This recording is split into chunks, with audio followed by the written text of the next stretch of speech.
Marko here from Fair Realty, Victoria, BC, with your real estate market update for April 2025. I wrote my real estate licensing exam back in April of 2010, so I've been doing this for a full 15 years now, and boy, time really flies. Numbers here on the side of the screen: 642 sales for the month of April. This was a bit down from last year, 5 sales more than we had in 2023. But if you take a look at the last 5 years, we're well below the 5-year average. We had a number of years here. One year was over 1,200 sales, one was over 1,100 sales, a couple of years over 800 sales. The 287 sales you see from April 2020, that's a bit of an anomaly. That was the COVID year when the world shut down. That's why we only had 287 sales that April. But on the whole, when you adjust for population, sales are depressed right now. There's markets across Canada that are doing much worse than Victoria, but Victoria tends to be a bit more resilient than other markets, but I'm not gonna sugarcoat things. Sales are slow.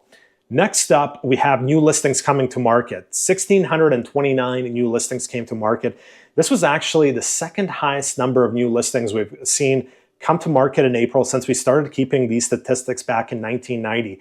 In the last 35 years, the only year we had more new listings come to market was 2010, when approximately 1,700 listings came to market. So the second highest year in the last 35 years in terms of properties being listed, which I find is kind of interesting because interest rates are coming down.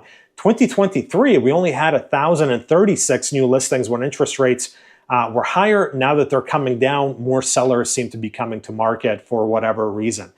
As a result, active listings or inventory finished the month at 3,425. This is the highest number we've seen to end April in the last 10 years. I think we're actually going to peak at approximately 4,000 listings come July. What this means is there are a lot more options out there for buyers than there were a few years ago. If you look at 2022, there was 1,365 active listings. We're at 3,435, so more than double, almost triple the options out there for buyers than we had 3 years ago. So with all of these metrics, what's going on with prices? April single family home median came in at 1.2 million. This is the highest median we've seen in a number of years. I find that quite intriguing because that's not really what I'm seeing on the ground, but I'll explain that in a bit. So I think this number is a bit deceiving. Even though 1.2 million is the highest we've seen in years, I think there's more going on there.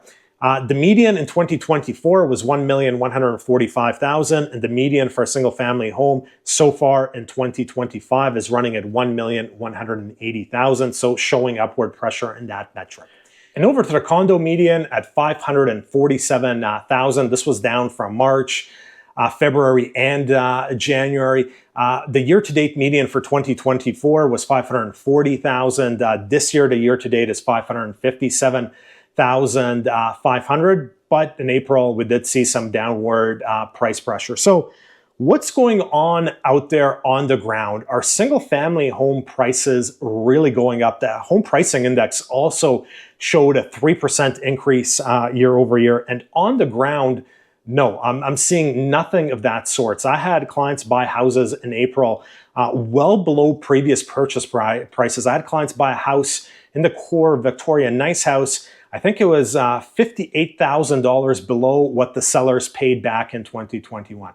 This is my hypothesis as to why the median is showing a multi-year high and why the home pricing index keeps going up. Is there's lots of inventory out there. The inventory is at highest levels we've seen in the last 10 years. Sales are slow, and buyers are buying properties that are 8 out of 10s and above in terms of being desirable. If a house is a 3 out of 10, 4 out of 10, 5 out of 10, buyers are skipping it. And because the buyers are buying nicer places, this is impacting both the home pricing index and the median price. Because you can have a house, for example, in Oak Bay that's 3 to 4 bedrooms and 3 to 4 bathrooms that goes anywhere from $1.2 million to $4 million. The home pricing index can't account for absolutely everything, such as updates, heat pumps, the orientation of the lot. So that's why the home pricing index, which is supposed to correct for some of these variables, in my opinion, isn't very good at correcting things right now. So do I think the same house that sold last year, and the exact same house this year is up 3, 4, 5%. No, I actually think it's probably flat or maybe down a couple of percent. I think the on-the-ground situation is different than what the numbers are telling us. Once again, there's so much inventory out there and so few sales that buyers are able to secure that 8 out of 10, 9 out of 10, and 10 out of 10 properties, and those on average sell for a bit more. Same with condos. You know, I'm showing condos to buyers, a one-bedroom condos downtown that are like $475,000.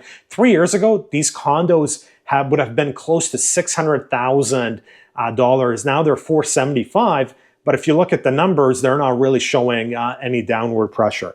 A lot of market segments, such as, let's say, one-bedroom condos downtown, I see a lot of opportunity, but I'm also seeing, just because there is so much inventory, you know, I showed a condo the other day in a building, and there was 3 condos, the same layout, same orientation. They were stacked basically one on top of each other in the building. And when the buyers have that many options, they tend to freeze up, even though in the last 3 years, the buyers' wages have gone up, interest rates have come down, and some of these places have come down from $600,000 to $475,000, and the buyer can afford it. The buyer freezes. People typically don't buy when it's a good opportunity to buy.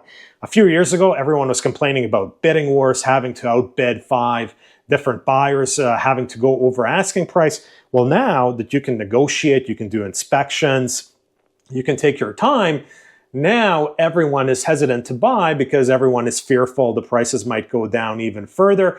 The thing is, you're never really going to time the bottom, because the only way you're going to know it's the bottom is when prices start going back up. In terms of single family homes, I was involved in a number of multiple offers as well. I had clients in Fairfield in the multiple offer situation. Really desirable homes, those 10 out of 10s I was talking about in desirable spots, those are still in demand, even in a market with slow sales and high inventory. And that desirable product typically tends to be, under $2 million, renovated, move-in ready. If it has a suite, that's a nice bonus. But those properties that need a ton of work, maybe not the most desirable location, those are a tough go right now. So as the seller, kind of how it works right now with my buyers is there's lots of options. I go show them 10, 20 properties.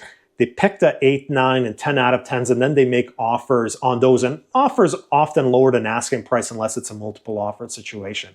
If you have a product that's a 5 out of 10 and you're a bit above market value with the inventory climbing the way it is and the sales as slow as they are, you probably don't have much of a chance of selling. Just to put this into perspective, we'll probably have 600 to 700 sales in the month of May. Inventory is probably going to hit 3,700. So that is what?